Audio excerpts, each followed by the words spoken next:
सदकल्लाहुल अज़ीम इन्नल्लाह व मलाइकतहु युसल्लूना अलन नबी या अय्युहल्लज़ीना आमनू सल्लु अलैहि व सल्लिमू तस्लीमा। अल्लाहुम्मा सल्लि अला सय्यिदिना व मौलाना मुहम्मद व अला आलि मुहम्मद कमा तुहिब्बु व तर्दा बि अन तुसल्लि अलैहि। सलातम व सलामन अलैका या रसूलल्लाह, सलातम व सलामन अलैका या हबीबल्लाह सल्लल्लाहु ताला अलैहि वसल्लम। पवित्र নুরানি মঞ্চের সুশিক্ষিত সম্মানিত শ্রদ্ধেয় নির্বাচিত নির্ধারিত নির্ভরযোগ্য সভার সভাপতি মহাশয়, ওলামা একরামগণ, তলবায়ে জামগণ, সম্মুখে বসে থাকা ইসলাম দরদি ভাতৃবর্গগণ, পর্দার আড়ালে বসে থাকা মা ও বোনেরা, সমবয়স্ক সঙ্গী ও সাথীরা, সকলকে জানাই অন্তর থেকে ভালোবাসা ভরা সালাম। আসসালামু আলাইকুম ওয়া রাহমাতুল্লাহি ওয়া বারাকাতুহু। আলহামদুলিল্লাহ, সমস্ত প্রশংসা আল্লাহ তাবারক ওয়া তাআলা দরবারে নিবেদিত, যিনি এক ওয়াহদাহু লা শারীক, जिनार प्रशंसा करे गিয়ে বলে শেষ করা যায়নি ও যাবে না। আসুন সকলে মিলে সেই মহান স্রষ্টা আল্লাহ তাবারক ওয়া তাআলার প্রশংসা বা শুকরিয়া আমরা একই বাক্যে আদায় করি। সকলে পড়ুন আলহামদুলিল্লাহি রাব্বিল আলামিন।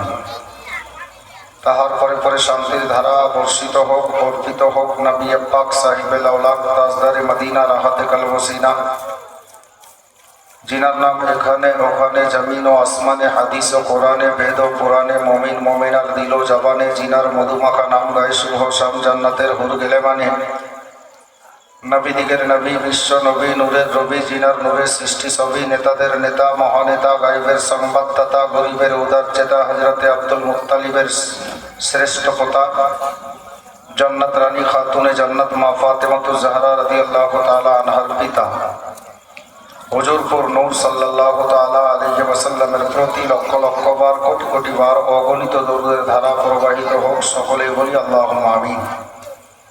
বিরাদরান ইসলাম, খুতবার পরে পরে অভ্যাস মোতাবেক আজকে দ্বিতীয় রাতে আল্লাহর পবিত্র কালামে পাক হইতে এক টুকরা মাশহুর ও মারুফ মুকাদ্দাস আয়াতে কারিমা তেলাওয়াত করার সৌভাগ্য অর্জন করেছি। ইনশাআল্লাহ তাআলা আয়াতে কারিমাকে লক্ষ্য রেখে আলোচনা ওখান থেকেই আরম্ভ করব, যেখান থেকে গতকালকে গাইতে গাইতে সমাপ্ত করে দিয়ে সালাতু সালাম পাঠ করেছিলাম। ইনশাআল্লাহ তাআলা ওখান থেকেই আলোচনা আরম্ভ হবে। তবে আজকে যে প্রকারে হোক আমি চেষ্টা চালাবো ইমাম হাসান রাদিয়াল্লাহু তাআলা আনহুর শাহাদাত বয়ান করব ইনশাআল্লাহ। এখনো যিনারা বাইরে আছেন, শুরু থেকে শোনার মজা একটু আলাদা হয়, যার জন্য বলবো অতি শীঘ্রই তাড়াতাড়ি করে এসে মঞ্চের সামনে নিজের জায়গা নিয়ে বসে পড়ুন। অভ্যাস মোতাবেক আরম্ভ হব। কালকে একটি ওয়াদা করে ফেলেছিলাম, ইনশাআল্লাহ ওয়াদাটি নিভাবো, আল্লাহ হায়াতে রেখেছেন। যেহেতু কালকে কথা দিয়েছিলাম যে একটি নাতে পাক আপনাদেরকে শোনাবো, ইনশাআল্লাহ নাতে পাকের শের কয়েকটি বাংলা ভাষায় বলবো ইনশাআল্লাহ। তারপর অভ্যাস মোতাবেক ডাইরেক্ট জীবনী আরম্ভ করব। আসুন বলার ও শোনার পূর্বে সকলে মিলে প্রাণ ভরে জোরে সোরে নবী ও আলে নবীর উপরে ঝুমে ঝুমে একবার দরুদে পাকে ডালি পেশ করি। মেয়েরা আসতে পড়বে, ছেলেরা জোরে পড়বে। দরুদে পাক পাঠ করি, সবাই পড়ি আল্লাহুম্মা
বাজবে না। আল্লাহুম্মা সাল্লি আলা সাইয়্যিদিনা মাওলানা মুহাম্মদ ওয়া আলা আলি সাইয়্যিদিনা মাওলানা মুহাম্মদ। যাহার লাগি কান্দিস রে মন, সে তো সোনার মদিনা। যাহার লাগি কান্দিস রে মন, সে তো সোনার মদিনা। স্বপ্ন যোগে হবে দেখা, স্বপ্ন যোগে হবে দেখা, হলে তাহার দিওয়ানা।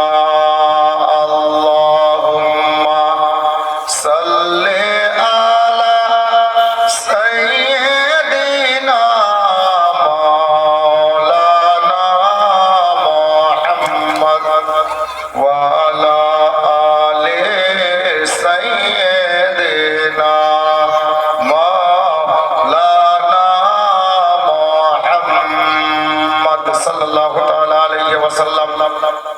অভ্যাস মোতাবিক ওয়াদা করেছিলাম ফলেই, নচেত আজকেও এই নাতে পাক আমি পড়তাম না, শেষের রাতেই পড়তাম। কালকে বলে দিয়েছিলাম, যার ফলে দু তিনটি ছন্দ বাংলা ভাষা। বাচ্চা বাচ্চা এই নাতে পাকের দিওয়ানা, আর আমি নিজেই খুব পড়ি। বাংলা ভাষা আছে, সবাই বুঝবেন। শোনার আগে অ্যাডভান্স একবার বলুন তো মোহাব্বতে সুবহানাল্লাহ।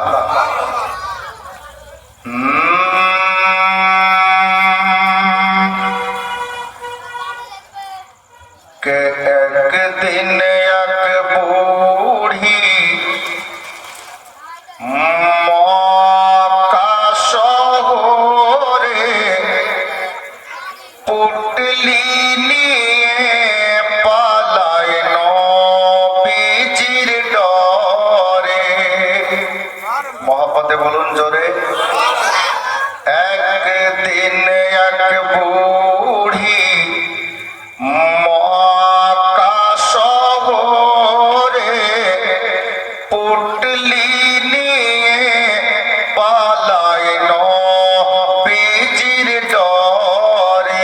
ওগো আসছিলেন মোর দয়ার রাসূল, আসছিলেন মোর দয়ার রাসূল, সে পটি ধরে।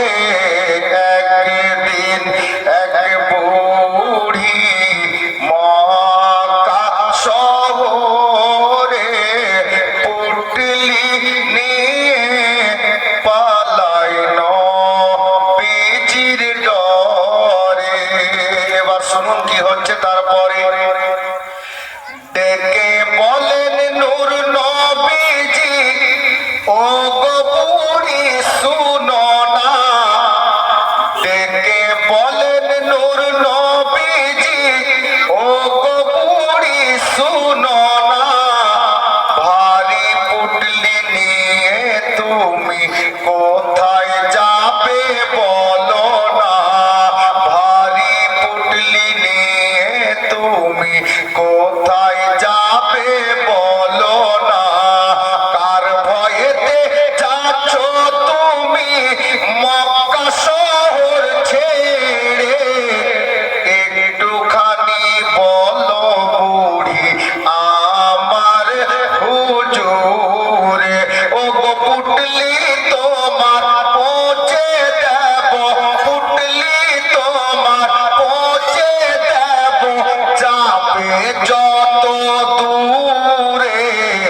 একদিন এক বুড়ি মক্কা শহরে পুটলি নিয়ে পালায় নবীজির ডরে। বুড়ি কেন মক্কা ছাড়ছে শুনুন। তখন ওগো বুড়ি আমার দয়ার নবীর কাছে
বুড়ির পুটলিটা মাথায় তুলছেন, একবার বলা যাবে না সুবহানাল্লাহ? দয়ার নবী কি করছেন দেখুন, ওয়াদা নিভাচ্ছেন, আর তার প্রতিফল কি হবে শেষের ছন্দে শুনবেন। তখন আমার দয়ার রাসূল পুটলি নিয়ে মাথায় চলেন বুড়ির সাথে সাথে যাবে বুড়ি যেথায়, চলেন বুড়ির সাথে সাথে যাবে বুড়ি যেথায়। কিছু দূর গিয়ে বলে বুড়ি থাম বাবা হে থাই, এসে গেছি অনেক দূরে আর যাব কোথায়। তো আমার নবী বলছেন বুড়ি মা কেন? তো বুড়িটা বলছে আসতে পারবে না মোহাম্মদ। বুড়ি আছে কার সঙ্গে? মোহাম্মদের সঙ্গেই আছে, চিনে না যে এটাই মোহাম্মদ। তখন বুড়িটা বলছে আসতে পারবে না মোহাম্মদ, আর এত দূরে একদিন এক বুড়ি মক্কা শহরে পুটলি নিয়ে পালাইল নবীজির ডরে।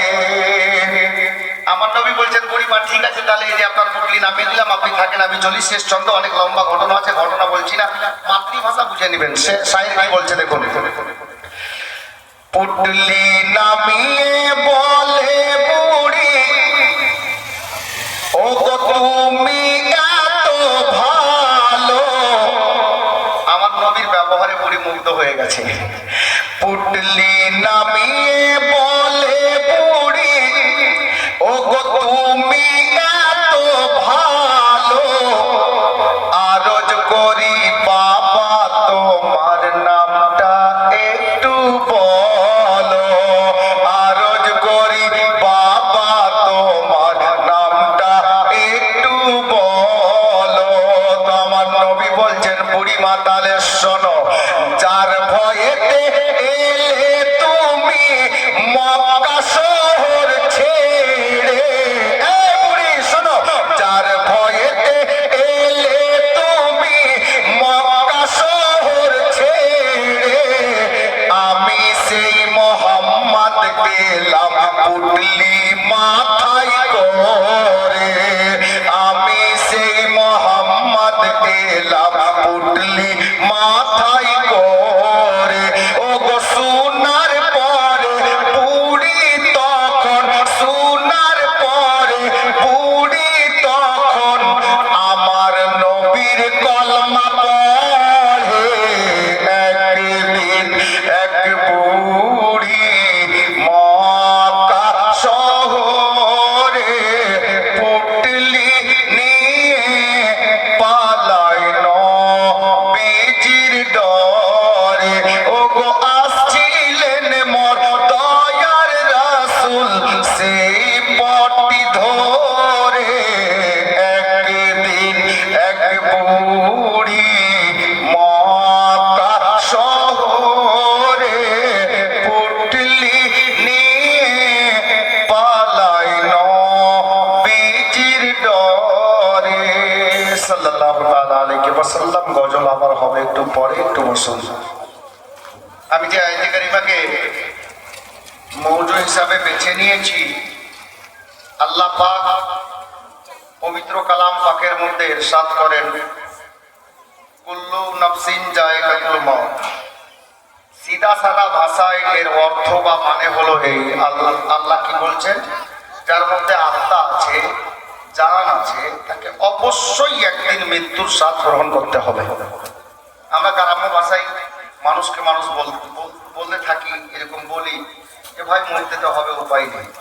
বাস্তব সকলকে মরতে হবে। আদম নবী থেকে নিয়ে আজ পর্যন্ত না কোনো নবী, না কোনো রাসূল, না কোনো আল্লাহর বান্দা বা কোনো বান্দি কেউ মৃত্যুর হাত থেকে রক্ষা পায়নি, পাচ্ছে না, আর কিয়ামতের সকাল পর্যন্ত পাবেও না।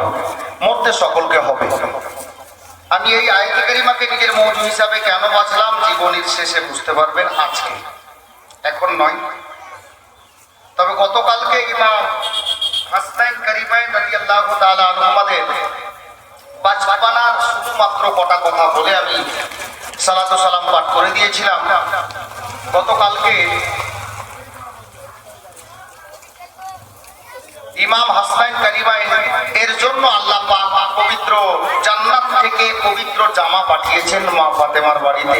জিবরিলে আমিন এসে দিয়ে গেছেন, এইটুকু বলেই আমি সালাতু সালাম পাঠ করে দিয়েছিলাম।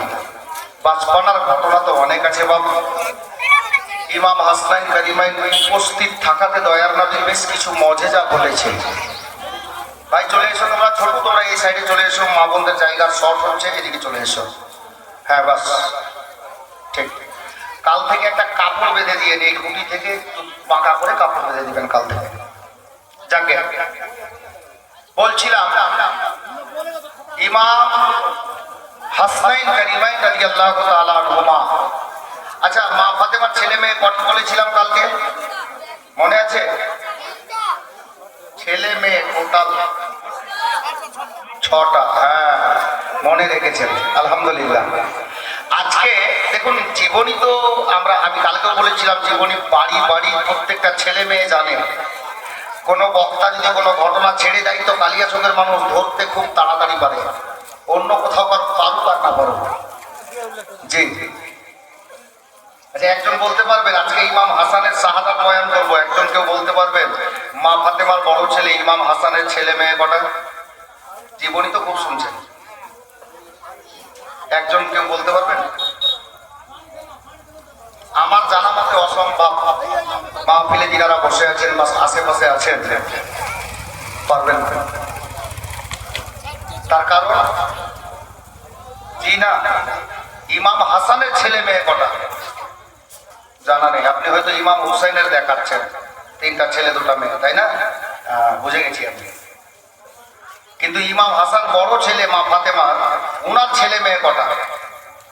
জীবনী বক্তারা বলেন নাই না, আর বলবেন কি করে? ওনাদের দোষ নেই, এই কারণে দোষ নেই যে জীবনীর বইয়ে ওনার ছেলে মেয়ের সংখ্যাটা লেখা নেই। অন্য কোনো এক কিতাবে আমি পড়েছি, ইনশাআল্লাহ আজকে আপনাদেরকে আমি বলে দেব যে ইমাম হাসানের ছেলে মেয়ে কটা, বলে দেব ছেলে কটা মেয়ে কটা। কাজ করেন তবে আস্তে কথা বলবেন না। ইমাম হাসানের ছেলে মেয়ে শোনার আগে আমাদেরকে এখানে জানতে হবে যে মাওলা আলীর বিয়ে কটা জানো? কারবালা জীবনে শুনোনি? মাওলা আলীর বিয়ে কটি জানা নেই? ওটাও বলবো। মা ফাতেমার ছেলে মেয়ে তো 6টা, 3টা ছেলে 3টা মেয়ে, কিন্তু মাওলা আলীর বিয়ে আরো আছে, আর ওগুলো স্ত্রীর পেট থেকেও বাচ্চা ভূমিষ্ঠ হয়েছে। তো মাওলা আলীর মোট ছেলে মেয়ে কটা, মোট বিয়ে কটা, এটাও বলবো। তবে তার পূর্বে ইমাম হাসান কারিমাইনের মনে দুঃখ দেওয়া কথা কেউ বলবেন না বাবা, কারণ ওনারা আলে নবী, নবীর আওলাদ। মদিনার সরজমিনে হুজ্জাতুল বিদা নবী পাক সাল্লাল্লাহু আলাইহি ওয়াসাল্লাম আরাফাতের ময়দানে দাঁড়িয়ে সাহাবীদের মধ্যে এলান করেছিলেন বক্তব্যের মাধ্যমে, ভাষণের মাধ্যমে, যে হয়তো তোমাদের সঙ্গে এটাই আমার শেষ সফর, আমি হয়তো আর বেশি দিন দুনিয়ায় থাকবো না। পরক্ষণে সাহাবীরা সোনার মদিনাতে চোখের পানি ছেড়ে ছেড়ে কাঁদছিলেন আর বলছিলেন, ইয়া রাসূলুল্লাহ, আপনি যদি আমাদেরকে ছেড়ে চলে যান আমরা কাকে নিয়ে বাঁচবো, আমাদের সাহারা কে হবে? তো আল্লাহর নবী কি করেছিলেন জানেন? আল্লাহর নবী ওনার পবিত্র নুরানি বদন মোবারকে একখানা নুরানি চাদর ছিল, আর ওই চাদর মোবারক নিয়ে চাদরটাকে এর মতো খুললেন, খুলে ডাক দিচ্ছেন আলী, ফাতেমা, হাসান আর হোসাইন, এই 4 জনকে ডাক দিলেন। মাওলা আলীকে, ইমাম হাসান হোসেনকে আর মা ফাতেমাকে, 4 জনকে ডাক দিয়ে নবী পাক নিজে সহ ওই চাদরের মধ্যে এই মতো 4 জনকে ঢেকে নিয়ে, আর আল্লাহর নবী বলেছিলেন, এই আমার সাহাবীরা শোনো, আমি নবী তো চলে যাব, দুনিয়া ছেড়ে চলে যাব কবরে, কিন্তু আমার চলে যাওয়ার পর এই যে তোমরা দেখছো না এই 4টা লোক আমার চাদরের নিচে, এরা আমার আওলাদ, এদেরকে আহলে বাইত বলে, এরা আমার ঘরওয়ালা, এরা আমার বাড়িওয়ালা।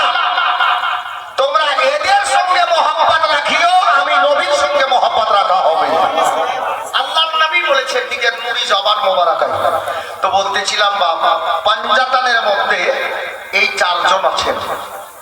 ইনাদের মনে দুঃখ দেওয়া কথা কোনো বাক্য বলবেন না, কারণ আল্লাহ চান না যে হাসান বা হুসাইন কাঁদুক। তার প্রমাণ বহু কেতাবে লেখা, জীবনীর কেতাবে তো আছেই, অনেক বক্তব্যের কেতাবে লেখা আছে। খুতবাতে জামালে মুস্তাফা, খুতবাতে মোহাম্মদী, আর সিরাতে মুস্তাফার আপনার কি বলে জিয়াউল নবী, অনেক বইয়ে, কত বইয়ের নাম বলবো, প্রত্যেকটা বইয়ে আমি দেখেছি এই ঘটনাটা লেখা আছে। আল্লাহর নবীর দুই নাতি, 6 বছর 7 বছর বয়স, কচি ছেলে। আমরা নিজের ছেলেকে, নিজের বাচ্চাকে, মেয়েকে আমরা স্কুলে পাঠাই, কেউ বাংলা মিডিয়ামে, কেউ ইংলিশ মিডিয়ামে শিক্ষা অর্জন করার জন্য পাঠাই। মদিনার সরজমিন মা ফাতেমা বাড়ির কোনো কাজ কামে মগ্ন আছেন, কাজকর্ম করছেন।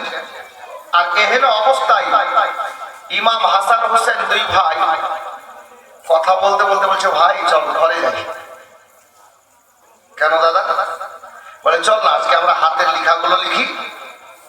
তো আমরা এখন যেটাকে সিলেট পেন্সিল কিংবা খাতা আর রোল বা রবার আপনার কলম বলি, অনুরূপ কেতাবের ভাষায় লেখা আছে। ইমাম হাসান হোসেন ঘরের মধ্যে গেলেন, আর ওটাকে তক্তি বলা হয়, যাকে সিলেট বলে, তক্তি।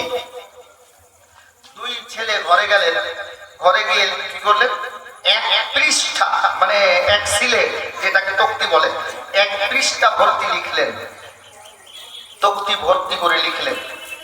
লিখার পর কচি কচি বাচ্চা তো, ইমাম হাসান হুসাইনকে বলছে, ভাই দেখ তোর লেখাটা থেকে আমারটা বেশি সুন্দর হয়েছে। আর হুসাইন বলছে, না দাদা তোমারটা থেকে আমারটা বেশি সুন্দর হয়েছে। লেগে গেল। কিন্তু আমাদের ছেলে মেয়ে হলে কি করতো, যার গায়ে শক্তি বেশি হতো, যে বড় হতো বা যে একটু বেশি চতুর চালাক হতো, হয়তো ওর সিলেটের লেখা মুছে দিত, আর না হলে ডান বাম করে দিত আমাদের ছেলে মেয়ে হলে। কিন্তু ওনারা তো আমাদের ছেলে মেয়ের মতো ছেলে মেয়ে নয়। ওনাদের মা জান্নাত রানী, ওনাদের বাবা শেরে খোদা, আল্লাহর শের, মুশকিল কুশা, জিনার নাম শুনে জঙ্গলের জন্তু, বাঘ, জঙ্গলের বাঘ এক পথিককে রাস্তা ছেড়ে দেয়, তাকে আক্রমণ করে না। ওনার বাবার রুতবা, আমি ওদিকে বলতেই যাচ্ছি না, মাওলা আলীর ওয়াকিয়া বলতে গেলে 2-4 রাত বলতে হবে। হযরতে কেরামি তো বলছিলাম, হযরতে মাওলা আলীর বেটা, দয়াল নবীর নাতি মা ফাতেমা জান্নাত রানীর বেটা, ওনারা ছোট হলে ওনাদের জ্ঞান গরিমা আলাদা। কি করলেন, দুই ভাই, উনি বলছেন আমারটা বেশি ভালো, উনি বলছেন আমারটা বেশি ভালো। তো তর্ক না করে, কথা না বাড়িয়ে দুই ভাই ফয়সালা নিল, কি জানেন? আল্লাহ আল্লাহ। আব শুনে বেরাদার, বাবারা, ভাইরা, মা বোনেরা, আমার জান্নাত রানী নবী নন্দিনী মাওলা আলীর বর্দাঙ্গিনী হযরতে ফাতেমাতুজ জাহরা রাদিয়াল্লাহু তাআলা আনহার পাকিজা দুধ মোবারকের কাতরা যাদের খুনে বিরাজমান, আদাবওয়ালা বাচ্চা গো, ডানে বামে না গিয়ে, ঝগড়া না করে, একে অপরের সঙ্গে কচি কচি বাচ্চা দুটো বলা বলি করছে, বলছে ভাই রে আমরা তর্ক করব না, আমরা তর্কে যাব না। বলে তাহলে কি হবে?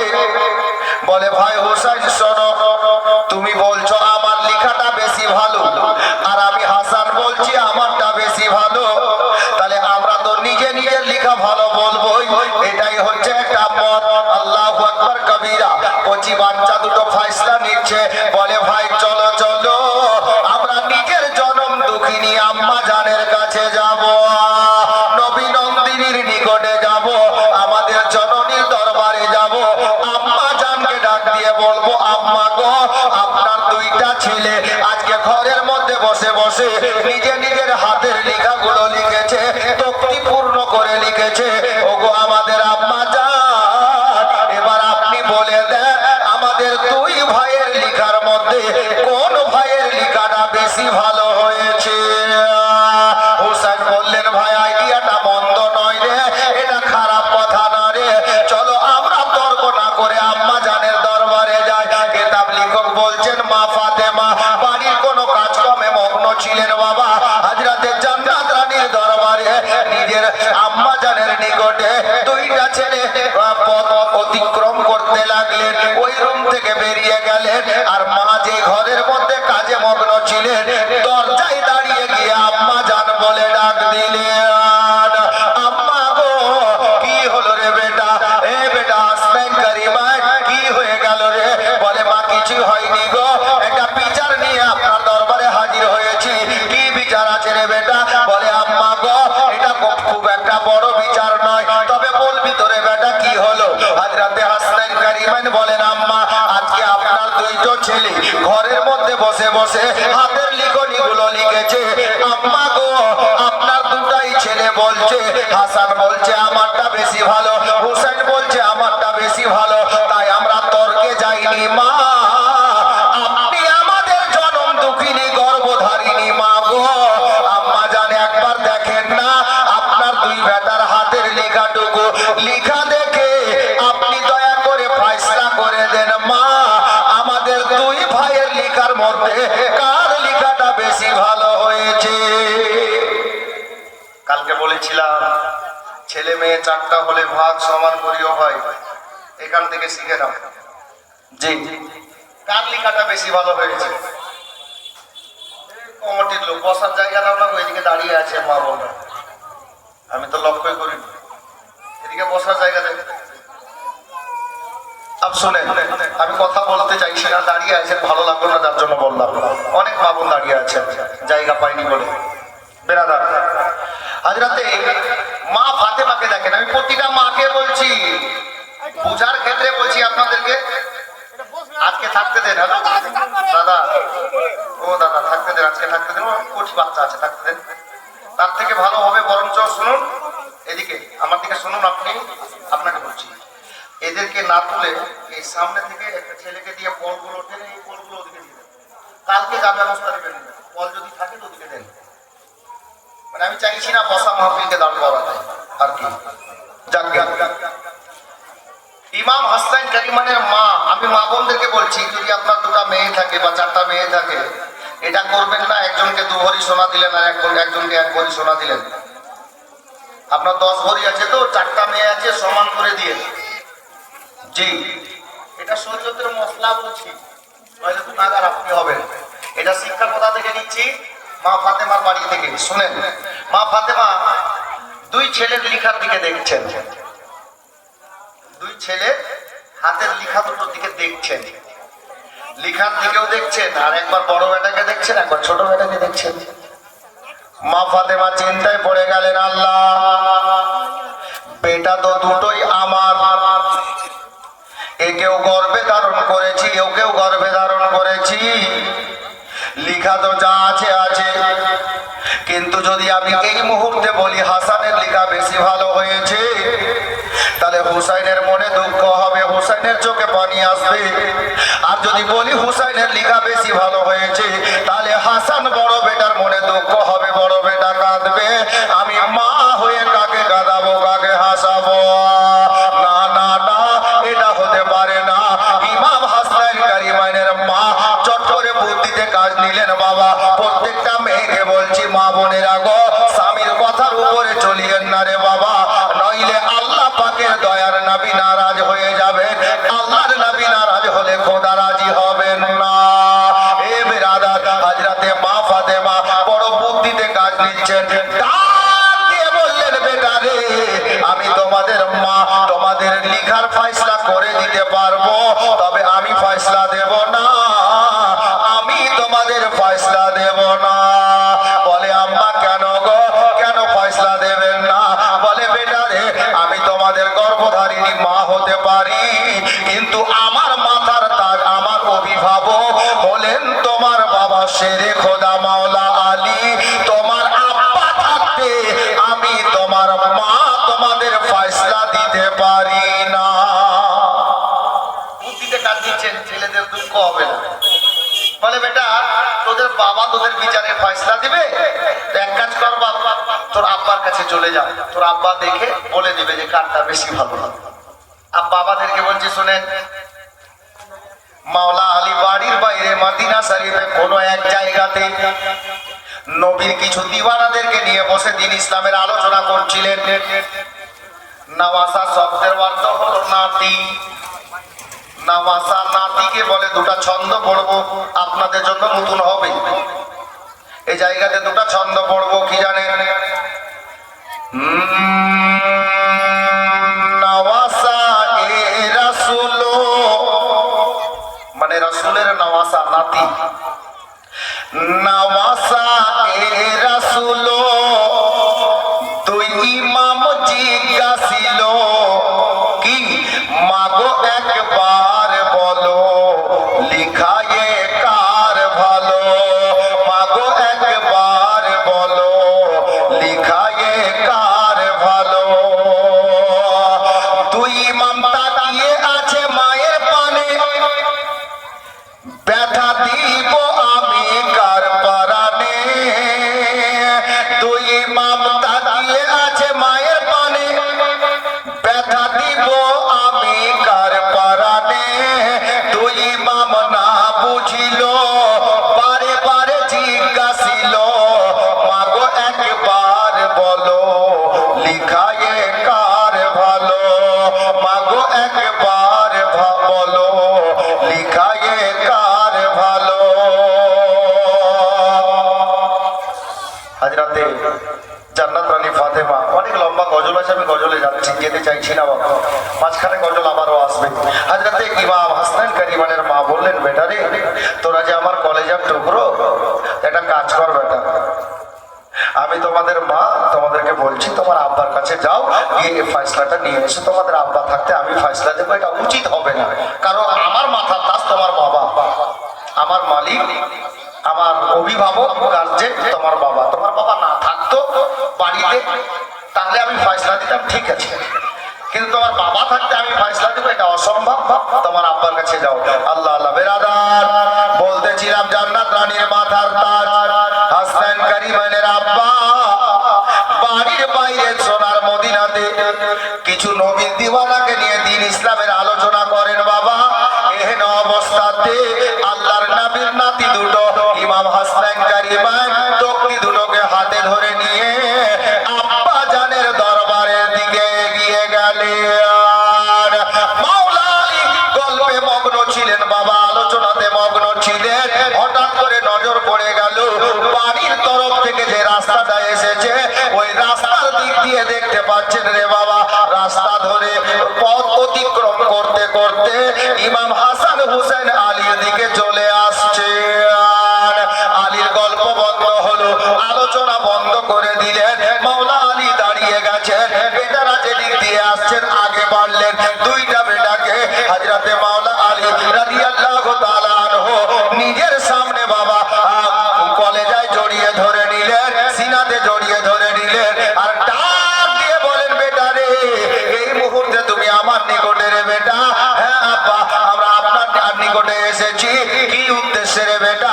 তখন ওই ছেলে দুটো বলছে, আব্বা জান আমরা আজকে আপনার দুইটো বেটা হাতের লেখাগুলো লিখেছি, আর এই হাতের লেখা লেখার পরে আপনার বড় বেটা বলছে আমারটা বেশি ভালো, আর আমি হুসাইন ছোট ভাই বলছি আমারটা বেশি ভালো। আব্বা জান গো, আপনার কাছে আসলাম না আব্বা, এই ফয়সালা করার জন্য আম্মার দরবারে গেলাম, আম্মা জানের নিকটে গেলাম আব্বা।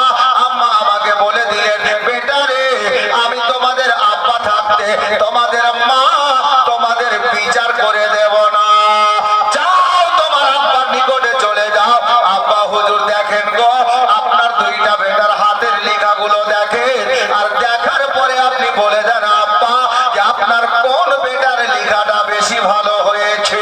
আপনি কিতাব তুলে দেখেন বাবা, ইতিহাসের পাতাতে লেখা আছে হযরতে মাওলা আলীর দরবারে এমন কোন বিচার নাই রে বাবা, হযরতে আলীর দরবারে বিচার ফিরে আসে না। যেই বিচার হোক না কেন শরীয়তের আলোতে হাদিস কোরআন অনুযায়ী মাওলা আলী বিচার ফয়সালা করে দিতেন। ওনার দরবার থেকে ফয়সালা ঘুরে যেত না, বিচার ঘুরে যেত না, একেবারে ফয়সালা করে পাঠিয়ে দিতেন মাওলা আলী রাদিয়াল্লাহু তাআলা আনহু। এখন কথা হলো বাবা, গ্রামের মধ্যে দেখবেন গ্রামের অনেক ছেলে অনেক ভুল কাজ করে দেয়, মারপিট হয়ে যায়, ঝগড়া হয়ে যায়, অনেক কিছু হয়ে যায়, ভাই ভাই ঝগড়া, মনোমালিন্য হয়ে গেছে, বিচার বসে গেল। সরকার মডেল বুঝিয়ে দিয়ে বিচারটা ফয়সলা করে, যেভাবে হোক ফয়সলা করে দেয়। আর একটা কথা মনে রাখবেন, যদি কোনো সরকারের বাড়িতে ঝগড়া লেগে যায় আর বিচার বসে যায়, তো গ্রামের কিছু মানুষ আবার বলবে, দেখি আজকে সরকার নিজের বেটার বিচারটা কেমন করে। কিছু লোক আছে বলবে, বাবারা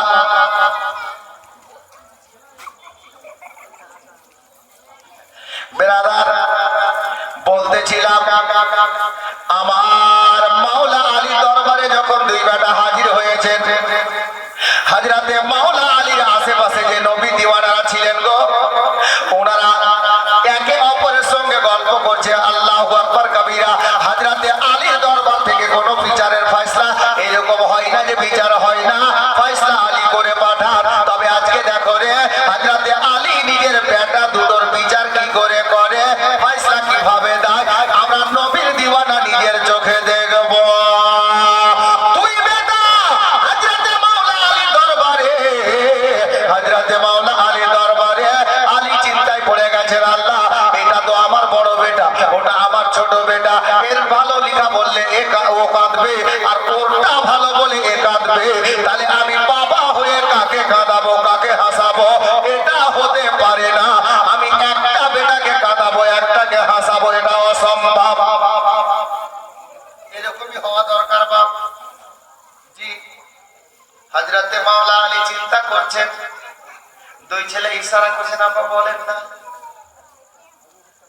তো আমি ছন্দে লিখেছিলাম কি জানেন, ভেবে পাই না কিছু সেরে খোদা, ভেবে পাই না কিছু সেরে খোদা, কি ফয়সলা দেবে শোনেন, ভেবে পাই না কিছু সেরে খোদা, কারে রাখবো কারে করবো জুদা, ভেবে পাই না কিছু সেরে খোদা, খিয়াল আসিল তখন নুরুল হোদা, ও আমার নুরুল হোদা, সেরে খোদা বলল তবে বঞ্চিত কেউ না রবে, সেরে খোদা বলল তবে বঞ্চিত কেউ না রবে, অতি আসান ভাবে ফয়সলা হয়ে যাবে, অতি আসান ভাবে ফয়সলা হয়ে যাবে। মাওলা আলী শেরে খোদা বললেন, বেটা চিন্তা করিস না, খুব সহজে তোদের বিচারের ফয়সলা হবে, বস ফয়সলা দিচ্ছি, দাঁড়া। বাবারা ভাইরা বসে গেলেন, দুই বেটার সিলেট হাতে নিলেন, দিওয়ানারা চতুর্দিক থেকে গোল করে ঘিরে বসে গেছে। দেখি আলী নিজের বেটার ফয়সলা কি দেয়, কি ফয়সলা শোনাচ্ছে। যার জন্য বাবা মাওলা আলীর আদালতে উনার কোর্টে বিচার ফয়সলা হলো কি জানেন, আমি একটা ছন্দ বলে দিচ্ছি, বুঝে নিবেন, বাংলা ভাষা আছে। দেখার আশায় সবাই বসলো ঘিরে, রায় কি দেবে আলী দেখার পরে, ও আলী দেখার পরে, ফয়সলা হলো মোর এই বিচারে। ফয়সলা হয়ে গেল, তারপরে লাইনটা দেখবেন, ফয়সলা হলো মোর এই বিচারে, কি তক্তি যে যার হাতে ধর, চলে যা নানার দুয়ার, তক্তি যে যার হাতে ধর, চলে যা নানার দুয়ার, কে বাপারে তাহার উপর করিতে তোদের বিচার, কে বাপারে তাহার উপর করিতে তোদের বিচার। ফয়সলা হয়ে গেছে। আলী বললেন, বেটা শোন, তোদের নানা জান কালী কামলিওয়ালে আকা, দয়ার নবী থাকতে তোদের দুই ভাইয়ের বিচারের ফয়সলা কে করে দেবে রে? বেটা যা যা যা রে, তোদের নানা জানের দরবারে চলে যা, তোদের নানা দরবারে সুপ্রিম কোর্টে চলে গেলে ওই দরবার থেকে বিচার আর আধুরা থাকবে না, ওই জায়গায় গিয়ে বিচার ফয়সলা হয়ে যাবে। এ বেরাদার, যার জন্য বাংলা ছন্দে লিখেছিলাম কি জানেন, তক্তি নিয়ে চলে হাসান হুসেন। এ ভাই ছেড়ে দাও, দাদা ছেড়ে দাও, ছেড়ে দাও, ছোট বাচ্চা ছেড়ে দাও। ও তাহলে দেখা বডি দেখাবে, হাত মিলিয়ে ছেলেটাকে ওখান থেকে তোলে তুলে তুলে ইসানে করে